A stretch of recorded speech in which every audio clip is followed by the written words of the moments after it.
D मसला ताहा पुणी बिना पियाज रसुण जे कहीं भी खाइबे ना बिल्कुल भी जानी परिबेनी यह बिना पियाज रसुण बनाई बोली और टेस्ट बहुत ही बढ़िया रहिबो। आपण आपको भात रुटी जहाँ सहित भी खाइबे ना बहुत ही बढ़िया लगिबो। आपको आपण निश्चय थरे ट्राए करंतु आ केमती लागुची मते कमेंट माध्यम रे निश्चिंत जणांतु।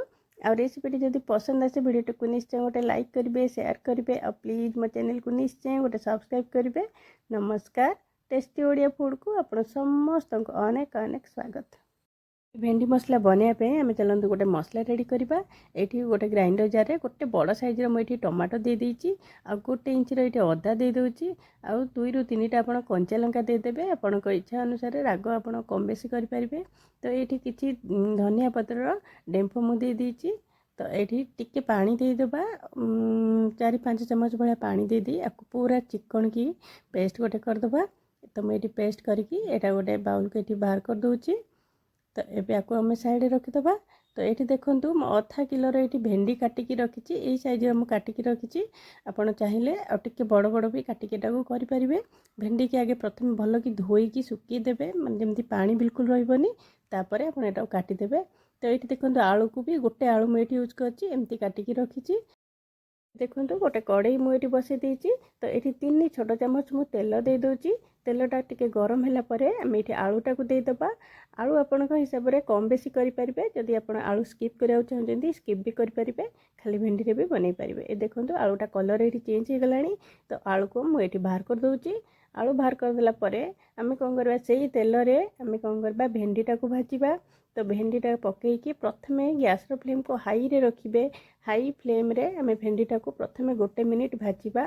गैस फ्लेम यू फास्ट बिल्कुल भी लो करें कहीं भेंडी रे जो टिके पानी अंश थी ना टिके हाई फ्लेम प्रथम जदि आम 1 मिनिट पाखापाखि देकी भाजवा तो पानीटा मरीज। तापर आम लो फ्लेम रे ताको रखीदबा 2 ରୁ 3 मिनिट पाखापाखि जमीक पूरा भलसे भेंडी भाजी से मध्य आम गोटे मसला रेडी करवा। ये देखो गोटे बाउलटे नहीं कि ये 5 चामच दही दे दूची। तो दही रे ये लुण टिके देदेबा। दही पूरा फ्रेश दही ने आउ ये 1/4 टीस्पून हलदी गुंड देदेबा। गोटे छोट चामच भाया ये मुझे देदेची जीरा गुंड आ गोटे छोट चामच ये धनिया गुंड दे दूची आ गोटे छोट चामच ये काश्मीरी लंका गुंड दे दूची। तो देलापर आपको आम भल कि मिक्स करवा। ये देखिए दही पूरा थिक अच्छी। तो आम ये कौन करवा आउ टिके ये पानी दबा 2-3 चामच भाया टिके पानी देदेबा। पानी देकी आपको भल कि मिक्स करवा। तो ये करके आम साइड रखीदबा। तापर आमर नेक्स्ट स्टेप को जीवा। आमर भेंडी पूरा लो फ्लेम रे मुझे 2 ରୁ 3 मिनिट आम रखीदे देखिपे भेंडी पूरा केते बढ़िया कि भाजी हो गला। तलपट पूरा माने कलर चेंज होकर पूरा भलसे भाजी हो गला। एमती हो गले भेंडीटा को बाहर करदेवे। तो ये देखिपे मुझे भेंडीटा सब बाहर कर दूची। आपड़ कौट मोर वीडियो देखुं निश्चय मत कमेंट माध्यम जनइबे जहाँद्वारा कि मुझे गोटे थैंक यू जन पारि। ये देखु से कड़े आउ 2 चामच ये तेल दे दूची। तो तेलटा गरम है गैस फ्लेम को लो करदे। आ गोटे छोट चामच ये जीरा देदेबा आ कि फ्रेश भूसंग पत्र को आम छिंडे केमती पकईदबा। आर फ्लेवर बहुत ही बढ़िया आसब। तो टिके चलईदबा। चलईदेला आम जो टमाटो बाटिकी रखते तो सहीटा ये देदेबा। मुझे वीडियो ऑन करने को भूल जाइली तो से सॉरी। तो ये कौन करवा तापर गैस फ्लेम को हाई रखा। हाई फ्लेम रे आपको कुक करवा। तो ये मुझे लुण टिके देली। लुण आप दही रे भी अलरेडी पड़ी। तो देखिए ये लुण पकेबे। तो यहाँ भल कि तार पानी मरिया पर्यंत आम कुक करवा। ये देखिपे ये तेल भी पूरा छाड़गला। तो आम कौन करवा जो दही पेस्ट करके रखते तो सहीटा ये देदेबा। ये गैस फ्लेम पूरा लो रखिए। लो फ्लेम रे आपको भल कि मिक्स करदबा। एमती करने द्वारा दही आपंकर बिल्कुल भी छिंडीबनी। कहीं जड़े जड़े कंप्लेन करते ना दही पकेले तरकारी छिंडी जाऊँगी। जदि आप एमती मिक्स करके पकेबे ना बिल्कुल दही छिंडीबनी तरकारी।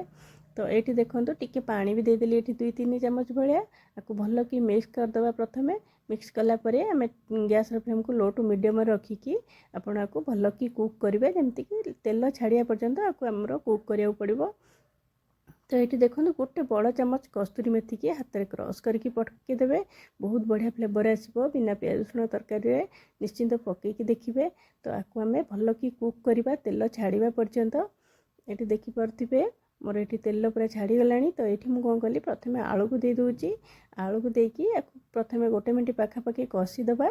तो तापर कौन करवा आलूटा टिके सिझा को टाइम लगे। भेंडी सांगे जदि आम आलू पकेबा ना ତ ମାନେ ଭେଣ୍ଡି ଅତ୍ୟଧିକ ସିଝିଯିବ ଆଉ ଆଳୁ ପୁରା କଞ୍ଚା କଞ୍ଚା ରହିଯିବ।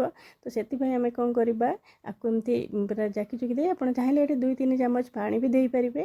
ଆକୁ କଭର୍ କରିକି ଆଳୁଟା 90% କୁକ୍ ହେଲା ଭଳିଆ ତ ଆପଣ ଆକୁ କଭର୍ କରିକି ଲୋ ଫ୍ଲେମ୍ରେ ତାକୁ କୁକ୍ କରିବେ। ଦେଖନ୍ତୁ 5 ମିନିଟ୍ ପାଖାପାଖି ଲାଗିଯିବ ଆଳୁଟା କୁକ୍ ହେବା ପାଇଁ। ଆଉ ଏଠି ଆପଣ ମଝିରେ ମଝିରେ ଗୋଳଉଥିବେ। ଏଠି ଦେଖନ୍ତୁ ମୋର ଟିକେ ବି ଲାଗିଗଲା, ଟିକେ ମୁଁ ଅନ୍ୟମନସ୍କ ରହିଲି ନା ଲାଗିଗଲା। ତ ଅଲଗା କାମରେ ଟିକେ ବ୍ୟସ୍ତ ରହିଗଲି, ତ ବେଶୀ ବି ଲାଗିନି, ଚଳିବ ଯେତିକି ଲାଗିଛି। ତ ଏଇଠି ଆପଣ ବି ପାଣି ଦେଇ ଟିକେ କଷିପାରିବେ ଏଟାକୁ। ତ ମୁଁ ଏଇଠି ଅଧା କପ୍ ପାଣି ଦେଇ ଦେଉଛି। ତ ପାଣି ଦେଇକି ଆକୁ ଭଲକି ମିକ୍ସ କରିଦେବା। ଏଠି ଭଲକି ମିକ୍ସ କରିଦେବା, ଲୋ ଫ୍ଲେମ୍ ରଖିବେ, ଲୋ ଫ୍ଲେମ୍ରେ ଏଇଟା ଭଲକି ମିକ୍ସ କରିଦେବେ। ତ ଏଠି ଦେଖନ୍ତୁ ଆମେ ଯେଉଁ ଇଏ ଭେଣ୍ଡି ରଖିଥିଲେ ନା ସେଇଟା ପକାଇଦେବା। ଅତ୍ୟଧିକ ପାଣି ଦେବେନି, ଟିକେ ମସଲା ଟାଇପ୍ର ରହିଲେ ନା ରେସିପିଟା ବହୁତ ବଢ଼ିଆ ଲାଗିଥାଏ। ତ ଏଠି ଦେଖନ୍ତୁ ଆକୁ କ'ଣ କରିବା, ଲୋ ଫ୍ଲେମ୍ରେ ଆମେ 1-2 ମିନିଟ୍ ଭଲକି ଆଳୁ ମସଲା ଭେଣ୍ଡିକି ମିଶାଇଦେବା। ତ ଏଠି ଦେଖିପାରୁଥିବେ ଭଲକି ଏଟାକୁ ମିଶାଇଦେବା। ଏଠି ଭେଣ୍ଡିଟା ବି ସିଝିବାକୁ ବେଶୀ ସମୟ ଲାଗିବନି। ଏବେ ଆମେ ତାକୁ କ'ଣ କରିବା, କଭର୍ କରିକି 4-5 ମିନିଟ୍ ଆମେ ରଖିଦେବା ଭେଣ୍ଡିଟା କୁକ୍ ହେବା ପର୍ଯ୍ୟନ୍ତ। ଆପଣ ଅତ୍ୟଧିକ ଭେଣ୍ଡିକି କୁକ୍ କରିବେନି, ଅତ୍ୟଧିକ ଯଦି ସିଝାଇ ଭେଣ୍ଡିଟା ବିଲକୁଲ ବି ଖାଇବାକୁ ଭଲ ଲାଗିନଥାଏ। ତ ଏଠି ଦେଖନ୍ତୁ 3-4 ମିନିଟ୍ ଭିତରେ ଏଟା ସିଝିଯିବ। ଆପଣ ମଝିରେ ମଝିରେ ଚେକ୍ କରୁଥିବେ। ତ ଏଠି ଦେଖିପାରୁଥିବେ ତରକାରୀ କେତେ ବଢ଼ିଆ ବି ଦେଖାଯାଉଛି। ଆଉ ପିଲାମାନେ ତ ଏଇଟା ବହୁତ ହି ପସନ୍ଦ କରନ୍ତି। ଆପଣ ଏଇଟା ଏମିତି ବନେଇକି ପିଲାମାନଙ୍କୁ ରୁଟି ପରଟା ସହିତ ବି ଆପଣ ଦେଇପାରିବେ, ୟା ପୁରୀ ସହିତ ବି ବହୁତ ହି ଭଲ ଲାଗିବ। ଏଠି ଆପଣ ଯଦି ମୋ ଚ୍ୟାନେଲରେ ନୂଆ ନା, ପ୍ଲିଜ୍ ମୋ ଚ୍ୟାନେଲକୁ ନିଶ୍ଚୟ ଗୋଟେ ସବସ୍କ୍ରାଇବ୍ କରିବେ। ତ ଆପଣ ଏ ଉପାୟରେ ନିଶ୍ଚୟ ଥରେ ବନାନ୍ତୁ। ଆଉ କଟା ଧନିଆ ପତ୍ର ଥିଲେ ନିଶ୍ଚୟ ଏଠି ପକାଇବେ, ବହୁତ ହି ବଢ଼ିଆ ଲାଗିବ। ଆଉ ରେସିପିଟି କେମିତି ଲାଗୁଛି ନିଶ୍ଚୟ ମୋତେ କମେଣ୍ଟ ମାଧ୍ୟମରେ ଜଣାଇବେ। ତ ଆଜି ପାଇଁ ରହୁଛି, ପୁଣି ଆସିବେ ଆଉ ଗୋଟେ ନୂଆ ରେସିପି ନେଇକି। Bye bye.